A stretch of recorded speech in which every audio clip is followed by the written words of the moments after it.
మీ అందరితో ఒక విషయం చెప్పాలనుకుంటున్నాను. మనం మన తల్లిని ఎప్పుడూ వ్యతిరేకించకూడదు.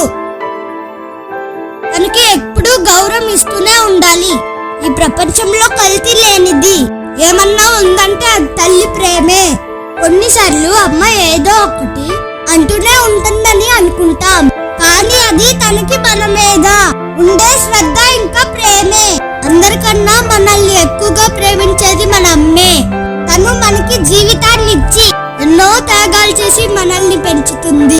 మనల్ని కనడానికి 10 నెలలు కష్టపడుతుంది. తిరిగి మన నుండి ఏమీ ఆశించదు. మనం ఆరోగ్యంగా ఆనందంగా పెరగడమే తనకు కావాలి.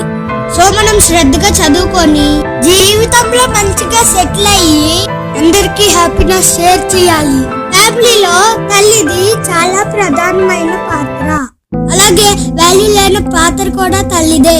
పిల్లలుగా ఉండటం మనకు కొత్తే, అలాగే తల్లిగా ఉండటం తనకి కొత్త. తల్లిగా తన ప్రయాణం అంత సులభమేమి కాదు. ఇంకో ఇంటికి కోడలుగా ఉండటం అంత ఈజీ కాదు. భార్యగా ఉండటం ఇంకా కష్టం. అన్ని తనే చూసుకోవాలి. మంచి కోడలుగా అందరినీ చూసుకోవాలి. పిల్లలుగా మనం ఎప్పుడు తనని అశ్రద్ధ చేయకూడదు, తనని శత్రువుగా చూడకూడదు. నీ తల్లితో అసభ్యంగా లేదా కోపంగా మాట్లాడకూడదు. మాటలు మరియు చర్య చాలా బాధించగలవు. తన భావాలను ఎప్పుడు బాధ పెట్టకూడదు.